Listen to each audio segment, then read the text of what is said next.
Plane ने अभी अभी उड़ान भरी ही थी कि सामने एक घना कोहरा छा गया। अंदर बैठे खिलाड़ी हंसते मजाक करते हुए बिल्कुल अनजान थे कि खतरा बिल्कुल करीब है। अचानक एक पहाड़ की चोटी उनके ठीक सामने आ गई। कैप्टन ने जान बचाने की आखिरी कोशिश की, प्लेन को ऊपर खींचने की कोशिश की, लेकिन बहुत देर हो चुकी थी।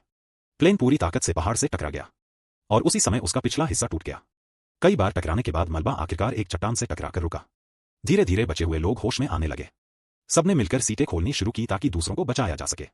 जब वे कॉकपिट तक पहुंचे, एक आदमी ने मदद के लिए कॉल करने की कोशिश की, लेकिन बिजली नहीं थी और शाम का अंधेरा धीरे धीरे फैलने लगा। सीट कवर को कंबल की तरह ओढ़ लिया गया और रात जैसे ही गहराई, बर्फीली हवाएं शरीर को कंपा देने लगीं। कैप्टन ने जल्दी से 2 साथियों के साथ मिलकर सूटकेसों से प्लेन के खुले हिस्से को बंद किया, जिससे हवा थोड़ी कम हो गई। अगले दिन कैप्टन ने बचा हुआ खाना इकट्ठा किया और जीवित बचे लोगों की गिनती की। कुल 27 लोग थे। हर दिन हर किसी को सिर्फ एक छोटा घूंट रेड वाइन और एक टुकड़ा चॉकलेट मिलना तय हुआ। तीसरे दिन मौसम साफ हुआ। सीटों की बैकरेस्ट हटाकर उन्होंने उस पर बर्फ रखी और धूप में पिघलाकर पानी बनाया। चौथे दिन ऊपर से एक प्लेन गुजरा। सभी लोगों ने पागलों की तरह चिल्लाना शुरू कर दिया, शायद वो बचाने आया हो। प्लेन ने पंख हिलाए। सबको लगा बस अब घर जाने का वक्त आ गया। टीम के लोग इतनी खुशी में थे कि रात भर सो नहीं सके। लेकिन जब अगली सुबह कोई भी मदद नहीं आई और कैप्टन ने खाना बॉक्स खोला, वो खाली था। कैप्टन वहीं गिर पड़ा। अब नेतृत्व संभाला पराडो ने। उसने सबको बुलाकर बताया, रेडियो के जरिए खबर मिली है कि बचाव कार्य बंद कर दिया गया है। सब सन्न रह गए। तब पराडो ने एक नई योजना रखी, हमें इन बर्फीले पहाड़ों को पार कर चिली तक खुद ही जाना होगा। लेकिन किसी ने कहा, खाना कहाँ है? पराडो बोला, खाना बाहर है, और सब समझ गए कि उसका मतलब क्या था।